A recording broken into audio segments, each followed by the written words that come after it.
किस्मत के देवता केतु साल 2021 में वृश्चिक राशि और ज्येष्ठा नक्षत्र में रहने वाले हैं। इस वीडियो में मैं आपको बताऊंगा कि आप पर केतु की इस स्थिति का क्या असर पड़ेगा, यानी आपकी राशि पर केतु इसका क्या असर देने वाले हैं। किस्मत का देवता मैंने केतु को क्यों कहा, क्योंकि आपकी कुंडली में चाहे सारे ग्रह कितने भी अच्छे क्यों ना हों, अचानक से कोई बहुत बड़ा लाभ या अचानक से कोई बहुत बड़ी हानि देने का एक ही ग्रह को अधिकार है, वह केतु है। क्योंकि केतु हमारे भाग्य के कारक हैं, पिछले जन्मों के कर्मों के फल देने वाले, जो कई जन्मों के कर्मों का फल अचानक से दे दें, वह ग्रह हैं केतु। तो सबसे ज़्यादा इन्हें मैं प्रभावशाली ग्रह मानता हूँ। इस वीडियो में मैं आपको राशि के अनुसार इसका फल बताऊंगा और वीडियो के अंत में बड़े अच्छे उपाय भी बताऊंगा केतु से जुड़े हुए, तो वीडियो कृपया अंत तक ज़रूर देखिए।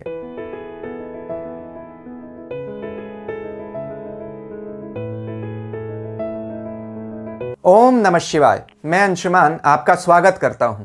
केतु इस वर्ष 2021 में वृश्चिक राशि में ही रहने वाले हैं, लेकिन साल 2021 में केतु 2 नक्षत्रों में रहेंगे। साल की शुरुआत से लेकर 5 जून तक केतु ज्येष्ठा नक्षत्र में रहने वाले हैं। इस वीडियो में मैं आपको बताऊंगा कि केतु के ज्येष्ठा नक्षत्र में रहने का आप पर क्या प्रभाव पड़ने वाला है। तो वीडियो उन लोगों को ज़रूर देखना चाहिए जिनकी केतु की ही दशा चल रही है, चाहे महादशा हो या अंतरदशा हो, या जिनकी राशि स्वामी चंद्रमा ज्येष्ठा नक्षत्र में ही बैठा हो, या केतु के किसी नक्षत्र में बैठा हो, या ज्येष्ठा के स्वामी बुध हैं, तो जिनकी बुध की महादशा अंतरदशा चल रही है उनको भी ज़रूर देखना चाहिए।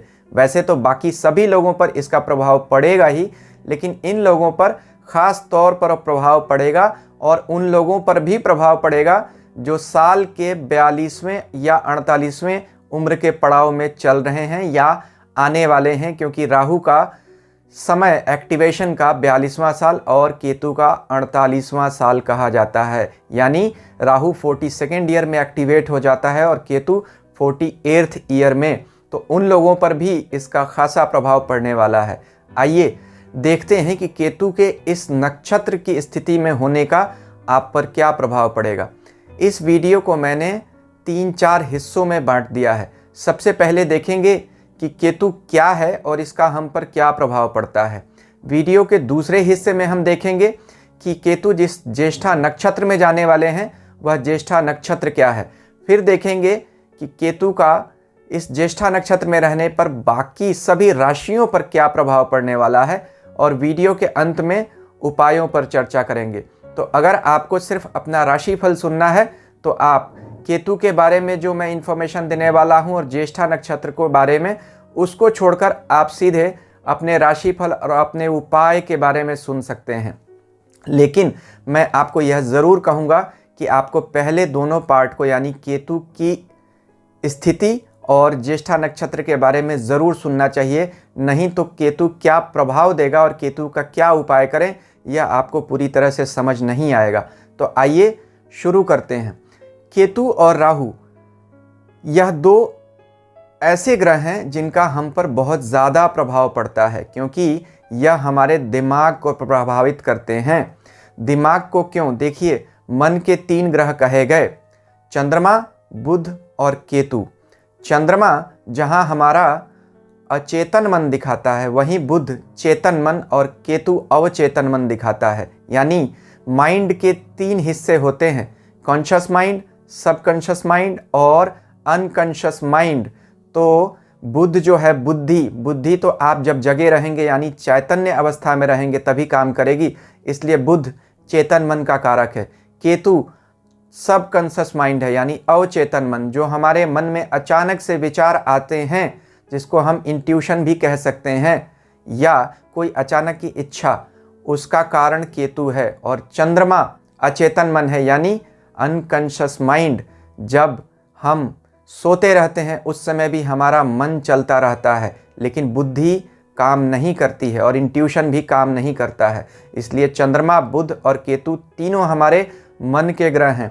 लेकिन केतु का हम पर बहुत ज़्यादा प्रभाव पड़ता है, क्योंकि जो लोग भी इम्पल्स से काम करते हैं, यानी अचानक, वह सब केतु के दायरे में आ जाते हैं। और ऐसा शायद ही कोई आदमी होगा जो इम्पल्सिव नहीं हो, यानी अचानक से मन में जो इच्छा आए और उस पर काम करने के लिए तत्पर ना हो जाए, क्योंकि हम सभी कहीं ना कहीं अपनी इच्छाओं के अधीन हैं।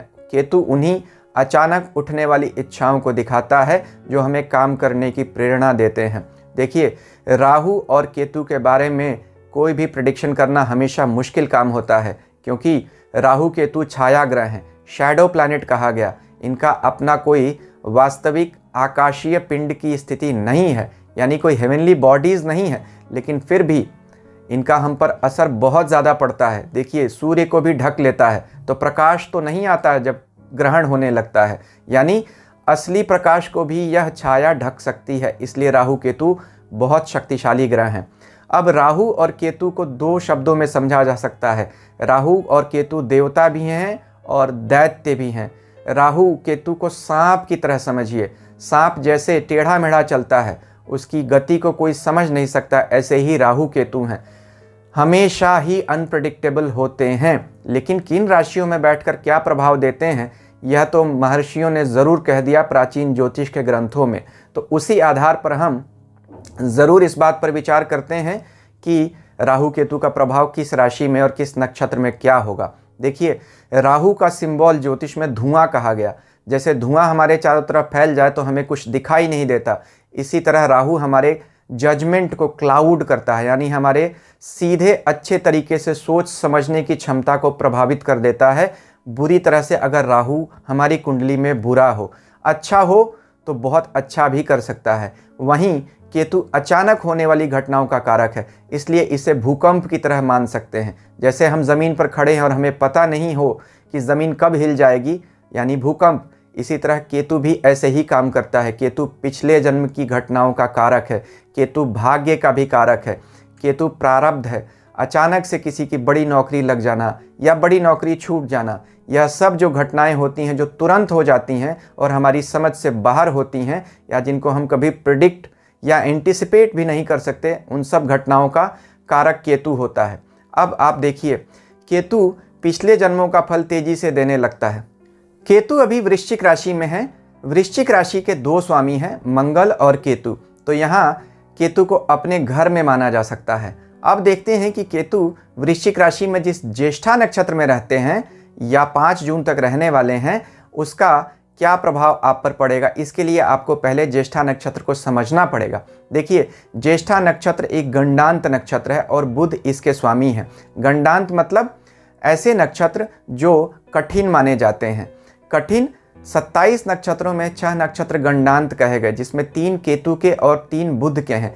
अश्विनी, मघा और मूल, यह 3 केतु के नक्षत्र गंडांत कहे गए, और ज्येष्ठा, आश्लेषा और रेवती, यह 3 बुध के नक्षत्र गंडांत कहे गए। यानी जब भी बुध के नक्षत्र से केतु के नक्षत्र में परिवर्तन होगा तो इसे गंडांत कहा गया, यानी एक नक्षत्र से दूसरे नक्षत्र का जाना।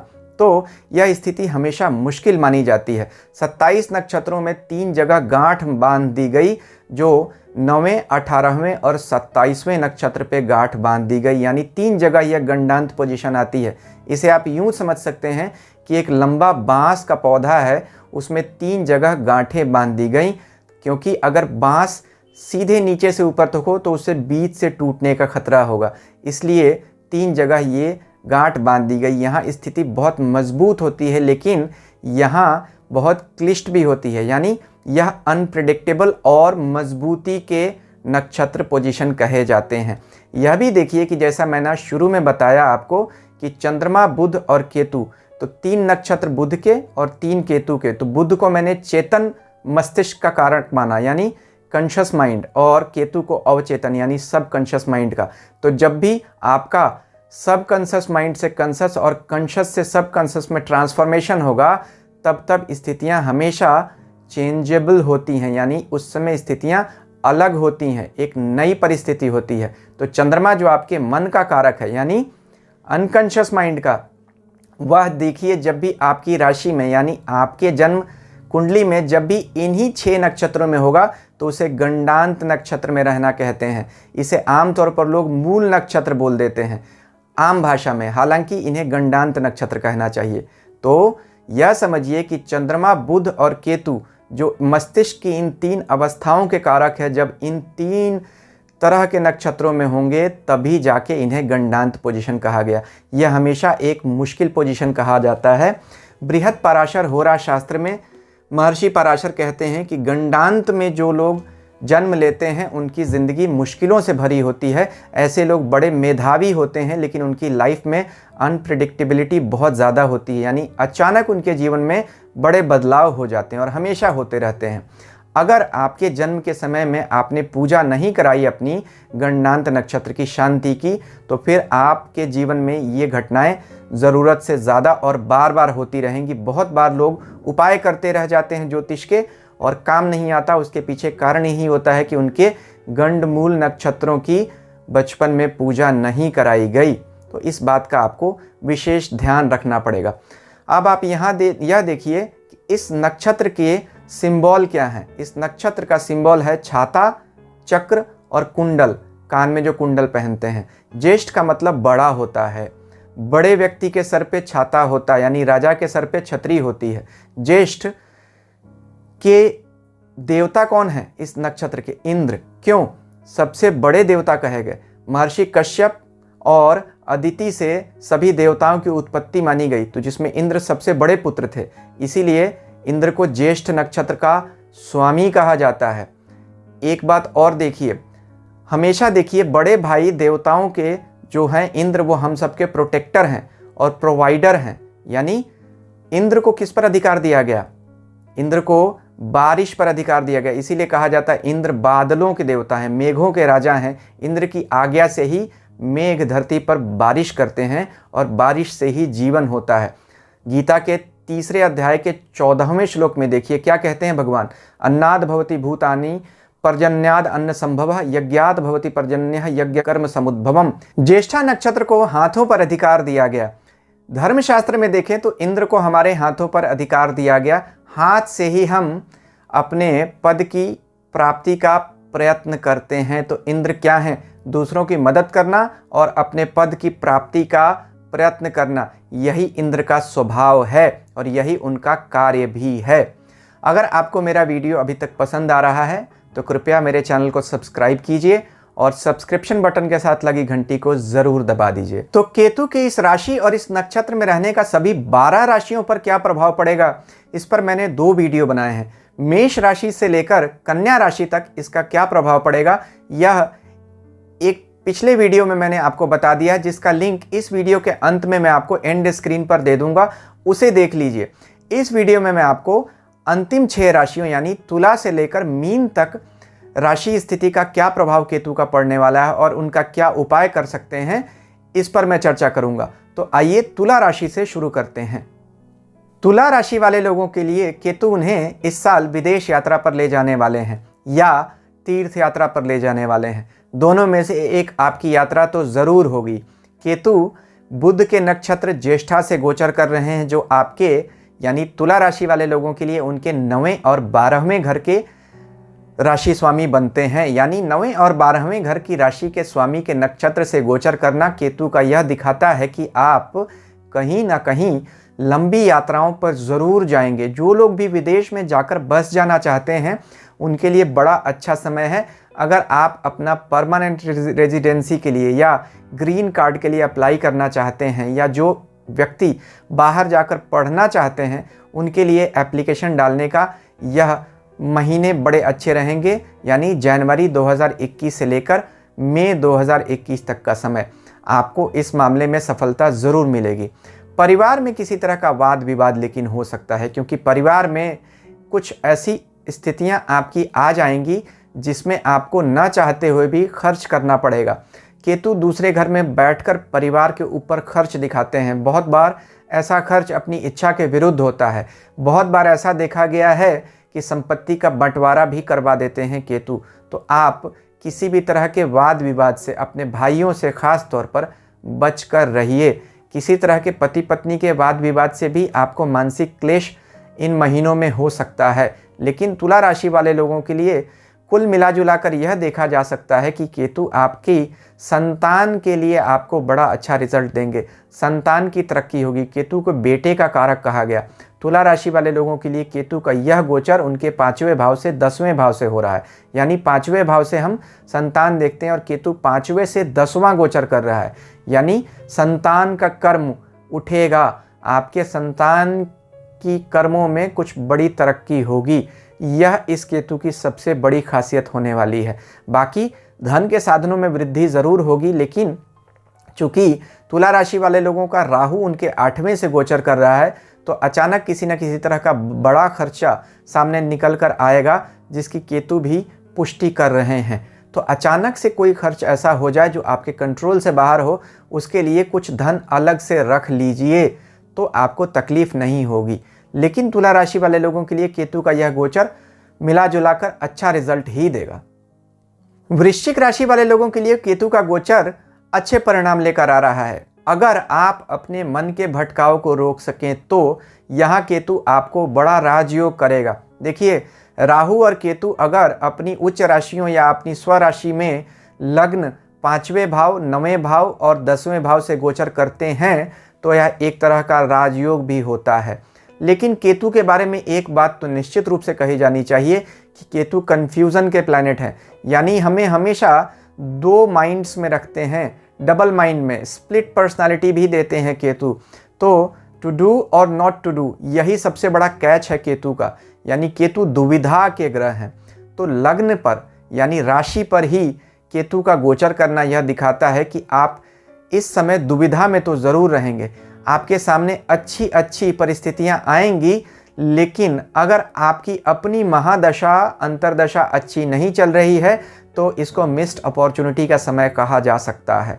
अगर आपकी अपनी कुंडली की दशाएं अच्छी चल रही हैं तब तो फिर यह अपॉर्चुनिटी का समय बन जाएगा। यानी यहाँ केतु आपको राजयोग करा देंगे। लेकिन लग्न से केतु का गोचर करना कभी भी जीवन साथी के लिए अच्छा नहीं माना जाता है, क्योंकि राहु आपके 7वें स्थान से गोचर करने लगते हैं। तो आप बाकी सब मामलों में तो आपको सफलता मिल जाएगी अगर आपकी अपनी दशा अच्छी चल रही है, लेकिन आपको अपने जीवन साथी के साथ तालमेल मिलाकर चलना पड़ेगा, नहीं तो वहाँ आपको तकलीफ आएगी। फिर भी अगर देखा जाए तो यूँ कहा जा सकता है कि केतु ज्येष्ठा नक्षत्र में चल रहे हैं। ज्येष्ठा नक्षत्र वृश्चिक राशि वाले लोगों के लिए बुध की जो नक्षत्र है, बुध उनके 8वें और 11वें भाव के स्वामी बनते हैं। यानी वृश्चिक राशि के लिए जो ज्येष्ठा नक्षत्र में केतु चल रहे हैं, वह ज्येष्ठा जिसकी राशि है बुध, वह उनकी 8वें और 11वें भाव की राशि है। 8वें भाव की राशि के नक्षत्र से गोचर करना, वो भी लग्न से केतु का, आपको अचानक की कोई स्वास्थ्य की संबंधी समस्या तो ज़रूर दे सकता है। आपको बचकर रहना पड़ेगा। प्राइवेट बॉडी पार्ट्स या पैरों की तकलीफ यानी कमर से नीचे की बीमारियां आपको अचानक जकड़ सकती हैं। किडनी के रोग से भी आपको सावधान रहना पड़ेगा। धन आपका आता रहेगा, क्योंकि एकादशेष के नक्षत्र से गोचर कर रहे हैं केतु, तो आपको धन तो ला कर देंगे। तो मिले जुले परिणाम यह हैं कि कुछ अच्छी घटनाएं तो होंगी, लेकिन सेहत की चिंता सिर्फ आपको हो सकती है, और जीवन साथी के स्वास्थ्य और तालमेल से संबंधित चिंता। बाकी सब कुछ आपके लिए अच्छा है। धनु राशि वाले लोगों के लिए केतु का यह गोचर अच्छा है। धनु बृहस्पति की राशि है, जिसे केतु अपना गुरु और मित्र मानते हैं, क्योंकि केतु भी धर्म के ग्रह हैं, मोक्ष के ग्रह हैं, और बृहस्पति तो धर्म के ग्रह हैं ही। और वैसे भी देखिए तो केतु का गोचर 12वें भाव से हो रहा है, यानी धनु राशि से 12वें वृश्चिक राशि से हो रहा है। 12वां स्थान तो मोक्ष स्थान है, जो केतु को वैसे भी बहुत ज़्यादा पसंद आता है। तो मोक्ष स्थान से केतु का गोचर करना आपको आध्यात्मिक लाभ ज़रूर दिलाएगा। यहाँ यह देखिए कि केतु आपकी राशि से 10वें भाव की राशि यानी बुध की राशि के नक्षत्र में चल रहे हैं, तो कर्म स्थान के नक्षत्र से चल रहे हैं। यहाँ कर्म से जुड़े हुए आपको अच्छे फल भी देंगे। कोई भी व्यक्ति अगर बाहर जाकर नौकरी करना चाहते हैं, या जो लोग किसी विदेशी कंपनी से ही जुड़े हुए हैं, उन्हें बोनस मिल सकता है, उन्हें तरक्की भी मिल सकती है इस साल। या जो लोग बाहर जाकर नौकरी ढूंढ रहे हैं, उनके लिए बड़ी अच्छी स्थिति है। या जो लोग अपना देश छोड़कर कहीं बाहर ही रह रहे हैं, उन्हें अच्छी नौकरी मिल सकती है इस दौरान। यही इस केतु की सबसे बड़ी खासियत होगी। व्यापार में अगर आप हैं तो व्यापार के लिए भी अच्छा है। इंपोर्ट एक्सपोर्ट के काम से अगर आप जुड़े हुए हैं तो उन लोगों को बड़ी तरक्की होगी, उनको बहुत धन का लाभ होगा। हाँ, केतु यहाँ पैसे खर्च आपके ज़रूर कराएंगे। अगर आप ज़रा भी असावधान रहेंगे तो केतु आपको बीमारियाँ देकर आपको उस पर धन का खर्च कराएंगे। लेकिन फिर भी आपको यह देखना पड़ेगा, इसके लिए आपकी अपनी कोई दशा अगर बुरी चल रही है तभी ऐसा रिजल्ट मिलेगा, नहीं तो ऐसा रिजल्ट नहीं मिलेगा। तो धनु राशि वाले लोगों के लिए केतु का ज्येष्ठा नक्षत्र में गोचर करना वृश्चिक राशि में उनके लिए अच्छी संभावनाएं लेकर आ रहा है। मकर राशि वाले लोगों के लिए केतु उनके 11वें भाव से गोचर कर रहे हैं, यानी आय स्थान से। अब आय स्थान से केतु का गोचर करना या किसी भी ग्रह का गोचर करना आय के साधनों में बढ़ोतरी तो ज़रूर दिखाता है, लेकिन केतु के साथ थोड़ा सा उल्टा भी होता हुआ बहुत बार देखा जाता है, क्योंकि केतु हैं ही अनप्रेडिक्टेबल ग्रह, जो बाकी ग्रह करते हैं उससे बिल्कुल ही अलग चलते हैं। तो महर्षि पराशर कहते हैं कि सभी ग्रह 11वें भाव में बैठकर यानी 11वें भाव में बैठकर धन देते हैं, चाहे वह नीच के ही क्यों ना हो। लेकिन केतु कई बार 11वें भाव से जब गोचर करते हैं या आपकी जन्म कुंडली में बैठे होते हैं और उनकी दशा आ जाए तो वह आपके पैसे में कमी लाना शुरू कर देते हैं, यानी आय के साधनों में स्क्वीज़ कर देते हैं, आपको पैसे की तकलीफ़ में डाल सकते हैं। इसके लिए आप अपनी दशा देखिए, आपकी दशा कैसी चल रही है। यह परिणाम अभी ज़्यादा मिलने की संभावना है, क्योंकि मकर राशि वाले लोगों के लिए शनि की 7.5 चल रही है। तो शनि की 7.5 का चलना और केतु का आपके 11वें भाव से चलना, 11वां भाव में जो केतु बैठे हुए हैं वह ज्येष्ठा नक्षत्र में बैठे हुए हैं, बुध के नक्षत्र में। मकर राशि के लिए बुध उनके 6ठे और 9वें भाव के मालिक बनते हैं। 6ठा भाव यानी कर्जे का घर और 9वां भाव यानी भाग्य का घर। तो भाग्य से कुछ कमाई तो ज़रूर होगी, यानी ऐसा हो सकता है कि आपको अचानक से कोई व्यक्ति या कोई दोस्त मदद कर दे जिसकी वजह से आपका काम चल जाए, लेकिन कर्जे लेने पड़ जाएंगे। कोई भी काम आप शुरू करने चलेंगे, अचानक आपको पैसे की कमी आ जाएगी और आपको उसके लिए कर्ज लेना ही पड़ेगा। व्यक्ति जो लोग नौकरी में हैं उन्हें अपने कार्यस्थल पर किसी तरह की बैक बाइटिंग से यानी किसी तरह की साजिश से अपने आप को बचा कर रखना पड़ेगा। ऐसा दिख रहा है कि आप किसी तरह की धन हानि का शिकार हो सकते हैं, तो आपको विशेष रूप से अपने करियर को संभाल कर चलने की ज़रूरत पड़ेगी। पुत्र स्थान से भी राहु का गोचर हो रहा है, बच्चे से जुड़ी हुई संभावनाएं कुछ आपको, अगर किसी का बच्चा विदेश जाकर पढ़ना चाहता है उसके लिए तो अच्छी बात है, लेकिन बच्चे के स्वास्थ्य में आपको अचानक कुछ गिरावट देखने को मिल सकती है। तो केतु का यह नक्षत्र गोचर आपको तकलीफ़ में ज़्यादा डाल रहा है और राहत कम दे रहा है। इसका उपाय आप इस वीडियो के अंत में ज़रूर देखिए। मकर राशि वालों, कुंभ राशि वाले लोगों के लिए केतु का यह गोचर कोई कार्यस्थल पर बदलाव का संकेत दिखा रहा है। देखिए, केतु जिस ज्येष्ठा नक्षत्र में चल रहे हैं वह बुध का नक्षत्र है और बुध कुंभ राशि के लिए उनके 8वें भाव के स्वामी बनते हैं। 8वां भाव यानी अचानक से होने वाले परिवर्तन का, जॉब लॉस या जॉब चेंज का भी घर बोलते हैं 8वां भाव। तो 8वें भाव के नक्षत्र में केतु का गोचर आपके 10वें यानी करियर के भाव से, कर्म स्थान से होना यह दिखाता है कि काम में कोई बड़ा बदलाव स्पष्ट रूप से आने वाला है जनवरी से जून के बीच में। अब यह बदलाव अच्छा होगा, यह बुरा या सम होगा, यानी आप किसी तरह से इससे निकल जाएंगे, न ज़्यादा अच्छा न ज़्यादा बुरा, वह तो आपकी अपनी कुंडली और उसकी महादशा पर निर्भर करता है। लेकिन केतु का 10वें भाव से गोचर करना हमेशा आदमी को करियर संबंधी उलझने ज़रूर देता है। आपको एक चीज़ चुननी ही पड़ेगी। बहुत बार ऐसी अवस्था में देखा जाता है कि लोग नौकरी छोड़कर बिजनेस में चले जाते हैं, यानी ऐसा कहते हैं बहुत कर ली नौकरी, अब मुझे नहीं करनी है, अब मुझे अपना काम करना है। ऐसी भावना केतु ज़रूर दे देते हैं। या अगर कोई आदमी व्यापार ही कर रहा है तो उसे अचानक से मन करेगा कि कोई नया व्यापार शुरू कर दूं, जिसका कोई एक्सपीरियंस नहीं भी है, तब भी उत्साह में आकर ऐसे झटके से करने वाले काम आपको इस महीनों में तकलीफ़ में डाल सकते हैं। इनसे बचिए आप। लेकिन चेंज आप कुछ भी कोशिश कर लें, चेंज से आप बच नहीं सकेंगे। आपकी 7.5 भी चल रही है तो कार्यस्थल पर कोई बड़ा चेंज ज़रूर होगा। राहु का गोचर आपके 10वें भाव से चल रहा है, आपके मन में किसी न किसी तरह की उलझन तो रहेगी।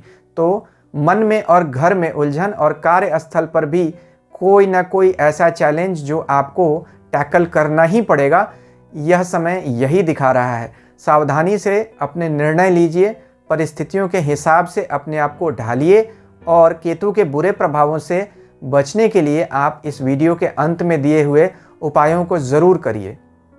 मीन राशि वाले लोगों के लिए केतु का यह गोचर बहुत अच्छे रिजल्ट लेकर आ रहा है। देखिए, केतु मीन राशि वाले लोगों के लिए उनके राशि स्वामी बृहस्पति का सबसे बड़ा मित्र है, क्योंकि केतु बृहस्पति को अपना गुरु और अपना मित्र मानते हैं। वैसे भी लाल किताब कहती है केतु गुरु के चेले हैं। तो केतु का गोचर भी आपकी राशि से 9वें भाव से हो रहा है, यानी धर्म स्थान से। धर्म ही तो केतु को पसंद है। केतु धर्म और मोक्ष का ही तो ग्रह है, क्योंकि केतु आपको मुक्ति देना चाहता है। तो 9वें स्थान से केतु का गोचर करना यह दिखाता है कि आपको धर्म कर्म में रुचि बहुत बढ़ेगी और यहीं से आपका भाग्य भी उदय होगा। यानी 9वां भाव क्या दिखाता है? धर्म और भाग्य। कुछ सोचकर ही ऋषियों ने धर्म और भाग्य को एक ही जगह दे दिया। यानी आप जितना धर्म करेंगे उतना ही आपका भाग्य बढ़ेगा। या यूं कहें कि अगर भाग्य में कुछ तकलीफ भी है तो आप अपने अच्छे धर्म कर्म से उस तकलीफ को कम कर सकते हैं। तो यहाँ बैठा हुआ केतु आपको यह दिखाता है कि आप जितनी ईश्वर में आस्था रखेंगे, जितने तीर्थ स्थलों की यात्रा करेंगे या मंदिर जाएंगे या घर में भी बैठकर पूजा करेंगे, उतना ही यह केतु आपको इस साल अच्छे परिणाम देने वाला है। मीन राशि वाले लोगों के लिए समय बहुत अच्छा है। केतु उन्हें कहीं दूर देश की यात्रा पर ले जा सकता है। केतु उन्हें कोई अचानक नया काम दे सकता है। 9वें घर में बैठा हुआ केतु अगर अपनी उच्च राशि या अपनी ही राशि में हो तो बहुत बड़ा राजयोग देता है। केतु को झंडा कहा गया, यानी इसका सिंबल झंडा है, फ्लैग। तो केतु फ्लैग जैसा हमें बना देता है, यानी फ्लैग बियरर। फ्लैग बियरर कौन होता है? जो सबसे आगे चलता है किसी दल में, उसे झंडे की कमान दी जाती है। यानी राजगद्दी का मिलना, यानी अधिकार की प्राप्ति। यानी झंडा कहाँ लगाया जाता है? मंदिर में सबसे ऊंचा, ऊंचाई का प्रतीक है झंडा। तो केतु जब 9वें घर में चलता है तो आपको ऊंचाई देता है, यानी भाग्य में अचानक की उछाल। मनमोहन सिंह के 9वें घर में ही केतु है और इसी केतु ने उन्हें भाग्य में ऐसा उछाल दिया कि वह प्रधानमंत्री तक बन गए। तो ऐसा केतु ऐसे ही अच्छे परिणाम देता है। आपको भी इस साल केतु कोई बड़ा अच्छा पद देने वाला है। तो केतु के इस पद प्राप्ति के अभियान में आपको क्या करना पड़ेगा? सिर्फ और सिर्फ आप अपने धर्म का दामन पकड़े रखिए। केतु आपका सारा काम इस साल करता चला जाएगा। अब मैं यह चर्चा करता हूं कि इस राशि में बैठने पर और इस नक्षत्र में केतु का क्या उपाय कर सकते हैं। देखिए, जैसा कि मैंने आपको शुरू में बताया था, केतु ज्येष्ठा नक्षत्र में बैठे हैं जिसके स्वामी इंद्र हैं और इसके 3 सिंबल माने गए, छाता, चक्र और कुंडल। अब छाता क्या है? छाता प्रोटेक्शन का सिंबल है, यानी आपकी रक्षा का, और छाता अधिकार का भी सिंबल है। छाता किसके ऊपर होता है? राजा के ऊपर। या छतरी हम तब लेते हैं जब हमें धूप बहुत लगती है या मौसम से बचने के लिए, यानी किसी तरह से सुरक्षा प्राप्त करने के लिए। अब छाता लगा के तो हम चल नहीं सकते, ऐसा मैं नहीं कहूँगा, लेकिन कहने का मतलब क्या, केतु अगर इस नक्षत्र में हो और आपको किसी तरह की तकलीफ आ रही हो तो अपना सर ढक कर रखें। वैसे भी केतु को सहस्त्रार चक्र का कारक माना गया। केतु मुक्ति का ग्रह है, मोक्ष का ग्रह। तो केतु अगर आपका कभी भी खराब हो रहा हो, चाहे किसी नक्षत्र किसी भी राशि में हो, आपको अपना सर ढक कर रखना चाहिए। सर ढक कर रखने से आप केतु के बुरे प्रभावों से बच सकते हैं। दूसरा उपाय देखिए, केतु के दूसरा सिंबल क्या है? चक्र। चक्र कौन धारण करता है? भगवान विष्णु। विष्णु भगवान की आराधना करें। क्यों? देखिए, इंद्र जो इस नक्षत्र के स्वामी कहे गए, उनकी रक्षा किसने की थी? भगवान विष्णु ने वामन अवतार में बलि से उनका राज्य लेकर इंद्र को दिया। इसीलिए तो विष्णु सहस्त्र नाम में भगवान विष्णु का एक नाम उपेंद्र भी आता है। श्लोक है ना, उपेंद्रो वामनः प्रांशः शुचिः अमोघः ऊर्जितः। तो उपेंद्र यानी इंद्र से छोटे, उप इंद्र, जैसे हम बोलते हैं ना उप सभापति, उप इंद्र यानी इंद्र से छोटे। अब भगवान इंद्र से छोटे कैसे हो गए? देखिए, महर्षि कश्यप और अदिति माता के सबसे बड़े पुत्र इंद्र हुए और उन्हीं कश्यप और अदिति के संतान हुए भगवान वामन, यानी वामन भगवान उनके बच्चे बनकर आए, उनके पुत्र बनकर आए, इसलिए इंद्र उनके बड़े भाई भी कहे जा सकते हैं। यानी यहाँ से दूसरा उपाय क्या निकलता है? भगवान विष्णु की आराधना कीजिए, नारायण कवच पढ़िए। एक और इससे क्या आपको बात समझ में आती है? अपने से छोटे भाई की मदद लीजिए। यानी जब आपका केतु ज्येष्ठा नक्षत्र में हो और तकलीफ दे रहा हो, तो जैसे इंद्र ने उपेंद्र की मदद ली, यानी इंद्र ने विष्णु भगवान की वामन अवतार में मदद ली, इसी तरह आप अपने छोटे भाई बहनों से सहायता ले सकते हैं। यानी अपने जूनियर्स से, जो आपसे नीचे हैं, उनसे सलाह लीजिए, वहाँ से आपको रास्ता निकल कर आ जाएगा। देखिए, नक्षत्रों के बारे में आप जब ध्यान से पढ़ेंगे और उनके सिंबल्स को पढ़ेंगे तो आपको उपाय भी समझ में आने लगेंगे। उपाय सिर्फ वही नहीं होते जो किताबों में लिखे होते हैं, बहुत बार उपाय प्रैक्टिकली भी निकल कर आते हैं और इनसे फ़ायदा होते हुए देखा गया है। तो तीसरा उपाय देखते हैं। तीसरा उपाय क्या हो सकता है? कुंडल। देखिए, कुंडल कान में पहनते हैं। कुंडल क्या करता है? कुंडल अगर देखा जाए तो कान की नसों का, नाक की नसों का, नाभि का आपस में रिलेशन है, मेडिकल साइंस बोलता है। तो केतु का एक बहुत अच्छा उपाय क्या होता है? केतु और बुध दोनों का नाक और कान छिदवाना। हमारी माताएं बहनें नाक कान छिदवाती हैं। अगर आप लाल किताब की बात करें तो वहाँ भी देखिए कहा जाता है केतु का सबसे अच्छा उपाय क्या होता है? नाक कान छिदवा लो।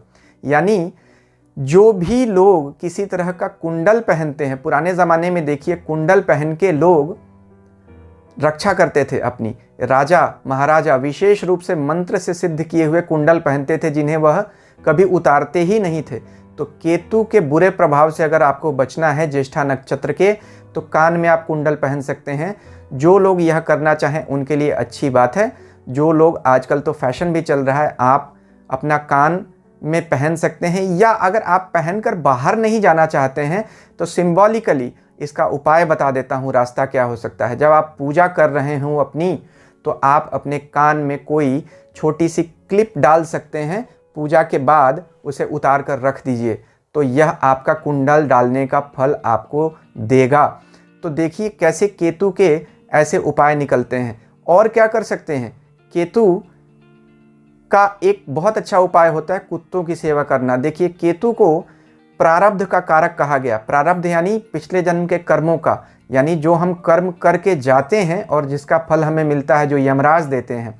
तो यमराज से अगर आपको बचना है, यानी अचानक से आने वाली समस्याओं से बचना है, अकाल मृत्यु से बचना है, तो आपको कुत्तों की सेवा करनी चाहिए। वैसे भी देखिए तो केतु और कुत्ता ऐसा लगता है जैसे मिलते हुए शब्द हैं। यमराज अपने साथ 2 कुत्तों को लेकर चलते हैं, तो यानी केतु का बहुत अच्छा उपाय होता है कुत्तों की सेवा करना। आप कोई काला कुत्ता पाल सकते हैं, या आप बाहर जाकर कुत्तों की सेवा कर सकते हैं, उन्हें रोटी दे सकते हैं, उन्हें खाना दे सकते हैं, उनकी मदद कर सकते हैं। तो यह भी केतु का बहुत अच्छा उपाय होता है। इस वीडियो में मैंने आपको ये सारे उपाय बताए। अगर आपको मेरा चैनल पसंद आता है तो कृपया इसे सब्सक्राइब कीजिए। ईश्वर हम सबका कल्याण करें। शांति ओम।